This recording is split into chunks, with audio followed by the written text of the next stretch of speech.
한 주간 동안 평안하셨습니까? 예, 고맙습니다. 자, 오늘 설교 제목을 다 같이 한번 읽어보겠습니다. 시작. 아버지는 무엇을 남겨야 하는가? 어머니도 해당이 됩니다. 여러분 이 설교 제목을 한번 가슴에 품고 오늘 말씀을 들어보시길 바랍니다.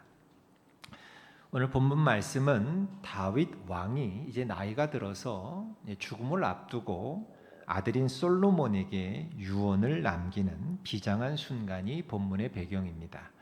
우리 1절과 2절을 다시 한번 읽어볼까요? 앞에 보시고 시작. 다윗이 죽을 날이 임박하여 그의 아들 솔로몬에게 명령하여 이르되 내가 이제 세상 모든 사람이 가는 길로 가게 되었노니 너는 힘써 대장부가 되고. 아멘. 여러분 지금 다윗의 입장에서 보자면 너무나도 비장한 순간 아닙니까?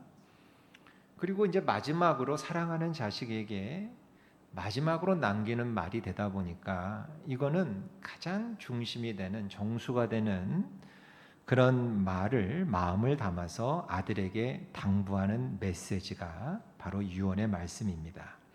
근데 제가 오늘 이 말씀을 새삼스럽지만 다시 한번 설교 준비하면서 묵상을 하면서 새롭게 깨달은 게 뭐냐 할 것 같으면 지금 아버지 다윗이 아들인 솔로몬에게 남긴 권면과 부탁과 명령의 이 유언의 말씀은 딱 한마디로 이렇게 요약이 되더라는 거예요. 그게 뭐냐? 자막을 좀 띄워주세요. 시작. 아들아, 너는 아비가 걸어가던 그 길을 따라 걸어가라. 바로 이렇게 딱 요약이 되더라는 거예요. 아들아, 따라. 너는 이 에미가 걸어왔던 그 길 있지 않니? 그 길을 따라서 너도 똑같이 걸어가라. 이렇게 그 유언이 요약이 되더라는 겁니다. 우리 3절과 4절을 다시 한번 읽어보겠습니다. 시작. 내 하나님 여호와의 명령을 지켜 그 길로 행하여 그 율법과 계명과 율례와 증거를 모세의 율법에 기록된 대로 지키라. 그리하면 내가 무엇을 하든지 어디로 가든지 형통할지라. 여호와께서 내 일에 대하여 말씀하시기를 만일 내 자손들이 그들의 길을 삼가 마음을 다하고 성품을 다하여 진실이 내 앞에 행하면 이스라엘 왕 위에 오를 사람이 내게서 끊어지지 아니하리라. 아멘. 여러분 이 3절 4절 말씀은 뭐냐 할 것 같으면 하나님께서 다윗에게 주신 약속의 말씀이에요. 아버지 대에서 자손 대에 이르기까지 이 하나님의 말씀을 온 마음을 다하고 뜻을 다하여서 행하고 하나님이 원하시는 길을 가면 계속 그 가문에서 하나님이 주시는 은혜의 복을 누릴 것이다. 그랬더니 12절에 아주 감동적인 메시지가 나옵니다. 12절 시작. 솔로몬이 그의 아버지 다윗의 왕 위에 앉으니 그의 나라가 심히 견고하니라. 아멘. 요 말씀은 뭐냐 할 것 같으면 앞에서 하나님이 다윗 자신에게 주신 그 말씀, 즉 하나님의 명령을 지켜 행하면 자손대에 이르기까지 형통의 복을 주시겠다는 그 말씀을 아버지 다윗이 잘 지켰기 때문에 자기 아들 솔로몬에게 어떤 복이 임했다? 그의 나라가 심히 견고해지는 이런 복을 아들에게 물려주게 되었다. 이런 겁니다. 제가 이런 차원에서 오늘 본문 말씀을 묵상하다 보니까 제 마음에 딱 이런 소원이 생기게 되었습니다. 저나 또 여러분들도 마찬가지. 우리 인생의 마지막에 우리 자녀들에게 우리가 어떤 유언을 남길 것인가? 여러분 아무 생각 없이 살다가 죽기 5분 전에 유언해야지 하면 유언이 생각날까요? 안 생각날까요? 절대로 유언 생각 안 납니다, 여러분. 그 순간 가서 유언해야지. 5분 전에 죽기 5분 전에 이제 숨쉬기도 바빠 죽겠는데 그 순간에 유언해야지 하면 여러분 절대로 5분 전에 유언 생각 안 납니다. 지금부터 준비하셔야 됩니다. 지금부터. 여러분, 그런데 저는요, 적어도 이 자리에 계신 여러분들은 이런 유언은 안 하셨으면 좋겠어요. 돌아가시면서 자식들한테 얘야, 너희 애비처럼 살아서는 안 된다. 얘야, 너희 애미처럼 살면 안 된다. 그럼 내 꼴 난다. 여러분, 이런 일은 무조건 없어야 될 줄 믿습니다. 그런 유언하면 안 돼요. 애비처럼 살지 말아라. 애미처럼 살지 말아라. 여러분, 그거 얼마나 비참합니까? 저는 바라기는 이 자리에 있는 모든 분들은 적어도 이런 유언을 하는 분은 하나도 없기를 주의 이름으로 축원합니다. 이런 면에서 저는 오늘 이 다윗의 유언이 참 부러웠고 이게 저에게도 도전이 됐습니다. 저도 제 인생의 마감이 되고 여러분도 여러분의 인생의 마감이 되는 날이 올 텐데요. 그때 내가 그래도 부족했지만 그러나 이 엄마가 걸어가던 길, 너희 아빠가 걸어가던 그 길로 너희들도 그렇게 가면 좋겠다. 당당하게 이렇게 말할 수 있는 그런 삶을 사시기를 축원합니다. 저는 오늘 우리 하나님께 여기 계신 우리 아버지 여러분들, 우리 남편들이 오늘 많이 은혜 받고 많은 깨달음을 받고 많이 도전받고 특별히 우리 아버지와 남편들이 그런 꿈을 꾸는 예배가 되기를 원합니다. 어떤 꿈을 꿔야 할까요? 우리 인생 마지막이 될 때 오늘 다윗 왕처럼 아들아 딸아 네 아버지가 걸어갔던 그 길로 가면 된다. 이렇게 말할 수 있는 그 꿈을 여러분들이 꾸면서 그렇게 나아가시길 원합니다. 이런 의미에서 참 좋은 성경 구절이 있어요. 그 중에 하나가 뭐냐? 고린도전서 4장 15절 16절 말씀입니다. 우리 한번 읽어볼까요? 시작. 그리스도 안에서 1만 스승이 있으되 아버지는 많지 아니하니 그리스도 예수 안에서 내가 복음으로 너희를 낳았음이라. 그러므로 내가 너희에게 권하노니 너희는 나를 본받는 자가 되라. 너희는 나를 본받는 자라. 나를 본받는 자가 되라. 저는요, 우리 하남 성결교회에 이런 어른이 참 많아졌으면 좋겠습니다.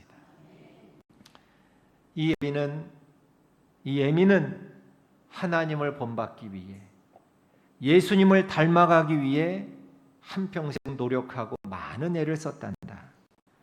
너희들은 그런 나를 본받아도 된다. 나를 본받는 자가 되어라. 이렇게 말할 수 있는 그런 어른들로 가득 차길 축원합니다. 이런 부분에서 올 남은 한 해 동안 우리가 좋은 아버지가 되기 위해 또 좋은 어머니가 되기 위해 더 많이 기도하시면서 부단히 노력해야 될 줄로 믿습니다. 자, 그럼 이제 좀만 더 구체적으로 다윗이 이 자녀인 솔로몬에게 어떤 본이 되는 삶을 살았을까? 여기 나를 본받는 자가 되라 그랬잖아요. 그러니까 다윗이 어떤 본받는 자가 되는 삶을 살았기에 너는 내 길로 따라와라 이렇게 유언을 할 수 있었을까? 두 가지로 제가 정리를 해봤습니다. 두 가지가 뭐냐? 첫 번째, 부모가 보여줘야 할 본이 되는 삶. 첫 번째, 시작. 사명을 감당하는 용기를 보여주자. 이게 첫 번째입니다. 본이 되는 삶 첫 번째, 용기를 보여줘야 돼요. 하나님의 사명을 위해서라면 그걸 감당하는 용기를 자녀에게 보여줘야 돼요. 우리 2절을 다시 한번 읽어보겠습니다. 시작. 내가 이제 세상 모든 사람이 가는 길로 가게 되었노니 너는 힘써 대장부가 되고, 여기 빨갛게 대장부라는 말이 나와요. 이게 대장부가 히브리어로 보니까 레이시라는 단어예요. 레이시.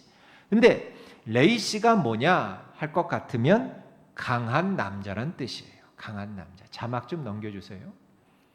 강한 남자란 뜻이에요. 그러니까 그냥 남자는 이씨야. 그냥 평범한 남자는 이씨인데 성이 조씨, 김씨, 이씨 그게 아니라 이씨예요. 이씨. 그런데 이 아버지 다윗이 유언으로 솔로몬에게 당부한 너는 레이씨가 되라, 강한 남자가 되라는 이씨가 아니라 레이씨. 그러니까 이건 강한 남자가 되라 이런 뜻이에요. 근데 왜 이런 당부를 아들에게 할까? 왜냐하면 이제 아들 솔로몬이 아버지의 왕위를 물려받아서 나라를 이제 다스리고 섬겨야 되는데 이게 보통 어려운 일이 아니거든요. 이게 다윗이 경험한 그 왕으로서의 역할은 상상을 초월하는 그 짐이 어깨에 지워지는 거거든요. 그리고 지금 이 유언이 전해지는 이 당시 솔로몬은 나이가 꼴랑 20살 전후야. 20살. 그러니까 아버지가 볼 때 얼마나 어리겠어요. 그러니까 안쓰럽지. 이 어린 자식이 이제 왕이 돼서 나라를 섬겨야 되니까. 그래서 이 아들 보고 너는 레이시가 되라는 거예요. 강한 남자가 되라는 거예요. 근데 사실 이것도요, 아버지인 다윗이 그 강한 남자의 모습을 먼저 자기가 살아낸 거 아닙니까? 여러분 다 아시지만 다윗이 어렸을 때 골리앗을 물리치고 위기에 빠진 나라를 구해냈잖아요. 그런데 돌아온 건 질투에 빠진 사울의 살해 위협이었어요. 그 어린 다윗을 또 사울은 보통 관계가 아니죠. 다윗과 장인어른 아닙니까? 사울은 다윗의 장인어른. 그러니까 장인어른이 사위를 질투해서 죽이려고 하는 거 아닙니까? 그러니까 다윗이 20대 때 그 사울 장인에게 쫓겨서 10년 가까운 세월을 집에도 못 들어가고 들로 산으로 쫓겨서 피난 생활을 했던 그 끔찍했던 그 많은 그 고난 가운데 다윗은 하나님을 의지하면서 그 어려움을 극복하고 이겨냈기 때문에 이제 20대가 된 아들 솔로몬에게 똑같은 권면을 하는 거예요. 뭐라고? 너는 강한 남자가 되라. 여러분, 오늘 우리가 사는 이 시대는 두려움이 지배하는 시대입니다.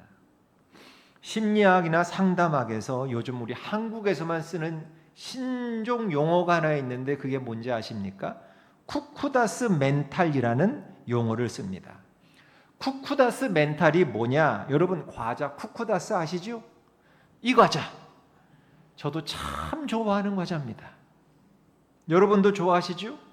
근데 여러분 이 과자 다 드셔보셔서 아시겠지만 이 과자는요, 이렇게 포장지를 잡고 뜯으려고 하면 어떻게 돼요? 반드시 부서져요. 한 귀퉁이가. 반드시. 저는 그래서 이걸 먹을 때마다 혼자 스스로 게임을 해요. 이번엔 내가 이거 안 부서뜨리고 한번 벗겨봐야지. 한 번도 성공해 본 적이 없습니다. 아휴, 누가 그걸 몰라. 저도 알아요. 근데 가위를 들고 다닐 수 없잖아. 손으로 뜯을 때 포장지를 이렇게 딱 벗기는 순간 반드시 한 귀퉁이가 툭 하고 부서져요. 이렇게 연약한 이 과자인데, 그러니까 쿠쿠다스 멘탈이라는 용어가 이제 뭔지 짐작이 가시겠죠? 그냥 툭 건들기만 해도 바로 상처받아 버린다는 거예요. 이게 오늘 우리 이 시대에 마음이 너무나도 여린 우리 어린 자녀들, 초등학생 자녀들, 중고등학생 자녀들, 대학교 청년 자녀들, 이 아이들의 그 여린 심정을, 약한 마음을 설명할 때 쓰는 용어가 쿠쿠다스 멘탈이라는 거예요. 뭐 툭 건들기만 해도 바로 싹 상처를 받는다는 거죠. 사진, 그 다음 사진 한번 보여주시겠어요? 누가 재밌게 그렸던데. 건들기만 하면 부서지는 거야. 건들기만 하면. 시대가 너무 힘들고 살기 어려우니까 뭐 젊은 사람이나 뭐 나이 든 사람이나 할 것 없이 모두가 이렇게 이 과자처럼 마음이 부서지기 쉬운 그런 걸 우리가 이렇게 표현한 거예요. 그런데 이렇게 여리디 여린 우리가 이런 힘든 세상에서 두려워하면서 살지 않기 위해서는 오직 하나밖에 방법이 없어요. 그게 뭐냐? 여호와를 의지해야 돼요. 여호와를. 여러분, 요셉을 한번 보세요.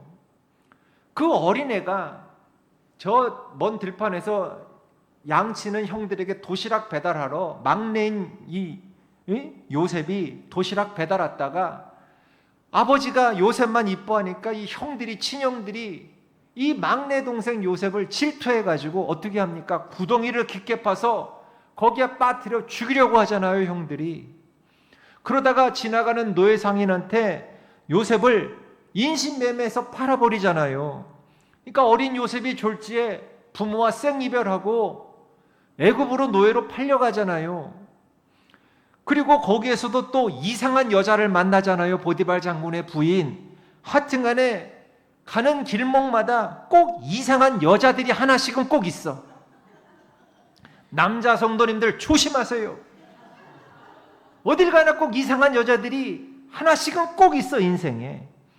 보세요, 여러분. 건강한 여자들, 정상인 여자들은 다 어디 와 있어? 교회 와 있어. 이상한 여자들이 교회 밖에 있는 거지. 건강하고 정신 똑바른 여자들은 다 교회에 와 있어. 어쨌든 그러니까 요셉이 좀 인물이 잘생겼으니까 성적으로 유혹을 하는데 요셉이 거절하고 도망치잖아요. 그거 거절했다고 요셉을 성폭행범으로 몰아가지고 감옥에 가둬 버리잖아요. 여러분 보세요. 요셉이 지금 당한 이 일을 우리 자녀들이 만약에 이런 일을 겪었다고, 여러분이 이 일을 겪었다고 생각해 보세요. 어느 한 가지만 겪어도 멘탈이 안 나가겠어요? 형들이 자기를 죽이려고 해 구덩이에 파묻어서 멘탈 안 나가겠어요? 그리고 자기를 노예로 팔아버려, 그 어린 요셉을. 부모님과 하루아침에 생이별을 하고 머나먼 저 애굽에 노예로 팔려가. 멘탈 안 나가겠어요? 거기에서도 또 성폭행범으로 왕의 정치범이나 사형수나 갇히는 감옥에 갇혔네? 멘탈 안 나가겠냐고. 그런데 보세요. 보통 사람 같으면 일 하나만 겪어도 못 견뎌서 힘들 텐데, 여러분 보통 사람 같으면 이런 일 겪으면 다 우울증 오고, 내 인생이 뭐냐? 왜 내 인생은 하는 일마다 이렇게 꼬이냐? 한 가지도 있는데 어떻게 이렇게 계속해서 이렇게 힘든 일이 나에게, 왜 나는 뭐냐? 내 인생이. 이러면서 감옥에서 자살하고 인생 끝냈을 수도 있거든요.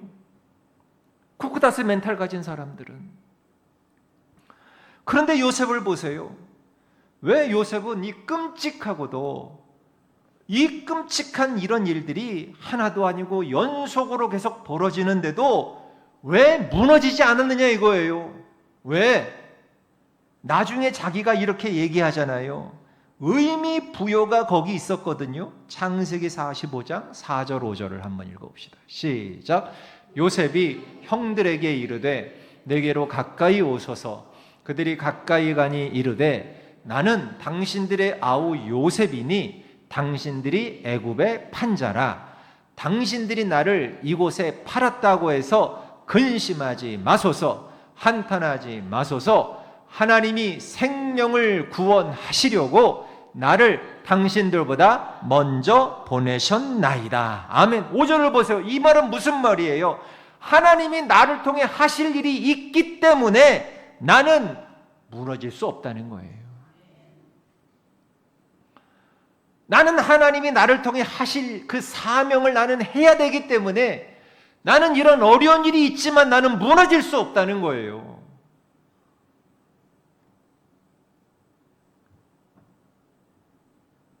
하나님 오늘도 이 아버지 다윗의 입을 통하여 아들 솔로몬에게 말하듯 오늘 하나님이 여러분의 설교자인 조준희 목사 입을 통해서 여러분에게 요구하세요. 너는 강한 남자가 되라. 너는 강한 크리스천이 되라. 왜? 네가 앞으로 하게 될 중요한 하나님의 일이 있기 때문에. 약해가지고는 못한다. 쿠쿠다스 멘탈 가지고는 못한다. 여러분, 진짜 강한 크리스천은 이렇게 담대함을 가지고 살아가는 사람이에요. 사명 감당에 필요한 담대함으로 여러분 사시다가 여러분 자녀에게도 똑같은 담대함을 유언으로 들려주시는 그런 훌륭한 부모님 되시길 주의 이름으로 축복합니다. 두 번째, 부모가 보여줘야 할 본이 되는 삶. 두 번째, 빨간색 시작. 삶의 기준을 놓치지 않는 삶을 보여주자. 아멘. 여러분, 이 너는 힘써 대장부가 되라 이렇게 권면을 하고는 그 강함을 3절과 연결을 시킵니다. 우리 3절을 읽어보겠습니다. 시작. 내 하나님 여호와의 명령을 지켜 그 길로 행하여 그 율법과 계명과 율례와 증거를 모세의 율법에 기록된 대로 지키라. 그리하면 네가 무엇을 하든지 어디로 가든지 형통할지라. 아멘. 다시 다윗을 봅시다. 여러분, 다윗의 삶을 돌아보면 혼란 그 자체 아닙니까? 그 정신 나간 사울 왕이, 심지어 장인인 사울 왕이 사위를 죽이려고 덤비지를 않나. 거기부터 시작해가지고 나중에는 또 어떤 일이 벌어졌습니까? 친아들 압살롬이 아버지를 죽이겠다고 반란을 일으킵니다. 그러니까 다윗의 삶을 보면 정신이 하나도 없고 너무나도 혼란스러운 삶인데, 그런데 여러분, 다윗의 귀함이 뭐냐 할 것 같으면 다윗은 그런 혼란스러운 삶 가운데서도 흔들리지 않았다는 거예요. 그게 어떻게 가능했을까? 다윗에게는 하나님이 주신 삶의 기준이 있었기 때문이에요. 우리 시편 1편 다윗이 지은 시죠. 그 중에 3절과 4절을 한번 시작. 그는 시냇가에 심은 나무가 철을 따라 열매를 맺으며 그 잎사귀가 마르지 아니한 같으니 그가 하는 모든 일이 다 형통하리로다. 악인들은 그렇지 아니하며 오직 바람에 나는 겨와 같도다. 아멘. 여러분, 하나님 없는 인생은 바람에 나부끼는 겨와 같은 거예요. 근원이 없다 보니까 겨는요 자유로워 보이죠? 겨가 뭔지는 아세요, 여러분? 그죠? 쌀 알곡을 빼낸 다음에 그 껍데기를 겨라 그래요. 그래서 저도 어릴 때 시골 가면 할머니가, 저희 외할머니가 키질을 하는 걸 봤어요. 키질을. 여러분, 키질을 하는 거 보셨어요? 해보셨어요? 저도 해봤어요. 이래봬도 이게 키질을 하다 보면 알곡은 무거우니까 키에 남고 겨 껍질만 훌훌 날아가. 볼 때는 좋아 보이지, 날아가니까 자유로워 보이지. 그런데 걔네는 근원이 없어. 뿌리가 없어.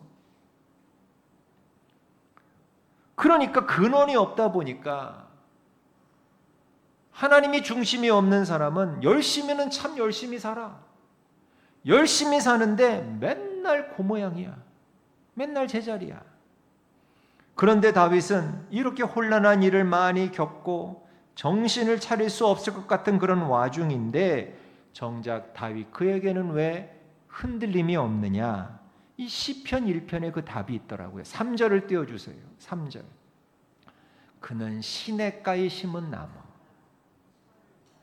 시냇가에 심은 나무. 다윗의 삶은 시냇가에 심은 나무였다는 거예요. 다윗의 삶이. 뿌리를 여호와 하나님께 깊게 박았다는 거예요. 뿌리를. 그래서 하나님으로부터 생명의 양식을 공급받는 거예요. 풍족히 받는 거예요. 뿌리를 단단히 여기에 박으니까 요동하지 않을 수 있는 거예요. 사랑하는 성도 여러분, 우리가 자녀들에게 보여줘야 되는 것은 바로 이거예요. 너무너무 혼란스러운 이 땅을 살아가고 있다 할지라도 분명한 삶의 기준을 부모인 우리가 가져야 한다는 거예요. 하나님 아버지, 저는 바람에 나는 겨와 같은 인생 되기 싫습니다. 내 마음대로, 내 뜻대로, 내 기분대로 사는, 볼 때는 멋져 보이지만 그런 뿌리 없는 근본 없는 인생 살고 싶지 않습니다. 저는 시냇가에 심은 나무가 되고 싶습니다. 하나님께 내 인생의 뿌리를 깊이 박고, 그래서 요동하지 않고 흔들리지 않는 그런 인생 되기를 원합니다. 여러분, 우리의 아들, 딸들, 우리의 손자, 손녀들이 사는 이 세상 보세요. 얼마나 혼란스럽습니까?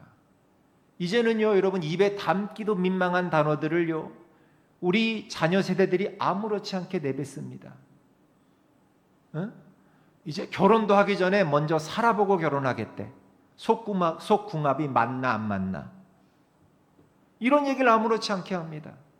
동거부터 해보고 난 다음에 결혼하겠다는 얘기를 아무렇지 않게 합니다. 동성애를 아무렇지 않게 입에 담습니다. 그러니까 혼란스러운 거예요. 교회 다니는 자녀들도 이런 일에 얼마나 많이 오픈되어 있는지 아십니까? 그게 뭐 무슨 잘못이라고 이럽니다. 지금 우리 자녀들이, 우리 손주, 손녀들이 이런 시대에 지금 던져져 있어요. 그러니까 교회에서 목사님이나 목사님한테 듣는 설교는 이게 아닌데, 대학교를 가고 직장 가고 사회를 가보면 주변 사람들이 다 이걸 아무렇지 않게 얘기하고 아무렇지 않게 받아들이고 아무렇지 않게 행해. 혼란스럽지. 하루 종일 혼란 속에 빠져서 혼란 가운데 집에 돌아왔는데, 시냇가에 심은 나무 같은 엄마를 보고 시냇가에 심은 나무 같은 아빠만 보면 안심이 되는, 그렇구나, 우리 엄마 아빠처럼 사는 게 맞구나. 이게 바로 부모의 역할이라는 거예요. 이게 바로. 일본 규슈에 도자기 명가가 하나 있는데, 심수관가라고 하는 도자기 명가. 근데 심수관가가 뭐냐면, 임진왜란 때 그 쳐들어온 왜구들이 우리나라의 많은 인재들을 포로로 끌고 갔어요. 그 끌려간 그 포로 가운데 그러니까 도공 후의 가문이 심수관가예요. 그런데 그때 끌려갔던 심당길이라는 분이 이제 일본에 끌려가서 거기에 이제 가마를 짓고 도자기를 구워내기 시작했는데, 그분의 12대 후손이 누구냐면 심수관이라는 분인데, 이분 때에 이르러서 이게 꽃을 피운 거예요. 얼마나 솜씨가 훌륭하고 장인이 되었는지, 그 일본 도자기가 유명한데 그 일본에서도 3대 도자기 명가를 이룬 거예요. 3대 도자기, 이분이에요. 그런데 이 심수관 선생이 이제 얼마 전에 돌아가셨는데 정말 놀라운 대가가 되었는데, 도자기에 이분이 어린 시절 초등학교 이제 막 입학을 했는데, 어느 날 아버지가 이 어린 심수관을 데리고 자기 작업실로 데리고 가더래요. 그러니 아버지가 너 이거 한번 봐라 하더니만, 물레 있죠, 물레. 그 이제 돌려서 이제 도자기를 흙을 빚는 그 물레. 그 물레에다가 진흙 한 덩이를 딱 올려놓고 도자기를 빚는 거죠. 그런데 이제 진흙을 올려놓고 돌리는데, 이 아버지가 그 진흙 한가운데다가 바늘을 꽂더래요. 그리고는 물레를 사정없이 돌리는데, 막 사정없이 돌리는데 이 바늘이 요동하지 않았다는 거예요. 딱 중심을 잡고 있었다는 거예요. 아버지가 어린 심수관한테 물었답니다. 뭐가 느껴지니? 이거 보고. 그랬더니 어린애가 좀 비범했던 것 같아요. 이제 보니까 이 바늘이 요동하지 않거든요. 그래서 이렇게 얘기를 합니다. 사정없이 돌아가는 이 물레의 중심의 바늘이 움직이질 않는데요. 그랬더니 아버지가 이렇게 말하더랍니다. 잘 봤다. 돌아가는 물레에 움직이지 않는 중심, 이게 네가 추구해야 될 인생이야. 그러면서 아버지가 하고 싶었던 말씀이 이거였습니다. 우리가 비록 지금 일본 땅에 와서 일본 말을 하면서 살지만 우리는 조선 도공의 어를 이어받은 조선인이다. 조선인으로서의 정체성을 너는 놓치면 안 돼. 그 흔들리지 않고 요동하지 않는 바늘을 보면서 어린 심수관에게 그렇게 가르쳤다는 거예요. 조선의 어를 잃으면 안 된다고. 그 어린애가 놀랍게도 백발 노인이 되어서도 그날의 교훈을 잊지 않고 살았다는 거예요. 그래서 여러분 한번 집에 돌아가셔서 인터넷으로 검색해 보세요. 이 심수관가의 후예들, 일본에 정착한 지 400년이 지난 지금도 조선인으로서의 자긍심 그 뿌리를 잊지 않고 그렇게 자부심으로 살고 있다는 평을 듣고 있어서 놀랍게도 우리나라 대통령들이요, 일본을 이제 방문할 때마다 꼭 이 심수관 선생을 예방해서 같이 이제 환담을 하는 장면들을 많이 볼 수 있어요. 사진 한번 보여주시겠어요? 노무현 대통령도 갔고요. 그 다음에 우리 전임 대통령 윤석열 씨도 갔더라고. 여러분 왜겠습니까? 그죠? 예수 믿는 저와 여러분은요, 자녀들에게 이 교훈을 줘야 돼요. 여러분, 우리 어린 자녀들 팍 튀듯이 성적인 충동이 갑자기 솟구쳐 올라올 수 있어요. 그땐 눈에 뵈는 게 없습니다, 여러분. 한번 불 붙으면요, 성적인 충동이 갑자기 튀어 올라오거나, 여러분 술, 담배, 우리나라는 그리고 여러분 아세요? 마약 안전지대가 아니에요. 그런 중독, 약물, 그리고 내가 뭐 누구를 때리고 싶은 충동이라든지 뭘 훔치고 싶은 충동이라든지 갖가지 뭐 이런 욕구들이 막 충동적으로 올라오거든요. 그거를 하지 않으면 못 견디는 그런 정신, 세상에 지금 우리 아들을 그렇게 하라고 망쳐놓고 있어요. 이런 상황에서 우리 부모들이 우리 자녀들에게 이 물레가 아무리 요동을 쳐도 중심 잡고 흔들리지 않는 이 바늘처럼 여호와 하나님이 우리 삶의 중심이 돼야 돼. 이걸 부모님들이 보여줘야 돼요. 아버지는, 이 애비는 어떤 일이 있어도 이상한 업소 가지 않을 거야. 이상한 사람 만나지 않고 이상한 짓 하지 않을 거야. 나쁜 거 먹고 마시지 않을 거야. 어떤 일이 있어도 아버지는 거짓말하지 않을 거야.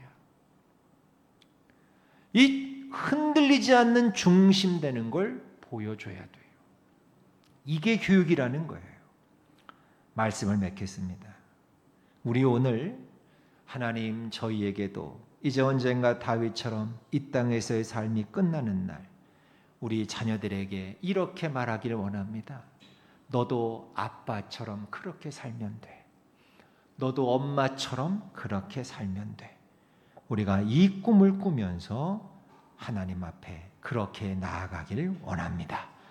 담대한 사람, 힘 있는 대장부, 그리고 중심이 흔들리지 않는 삶의 기준을 하나님께 탁 두고 사는 그런 본이 되는 부모님 되시어서 자녀들에게도 그 귀한 믿음의 유산을 남겨주는 복된 여러분 되시길 주님의 이름으로 간절히 축원합니다.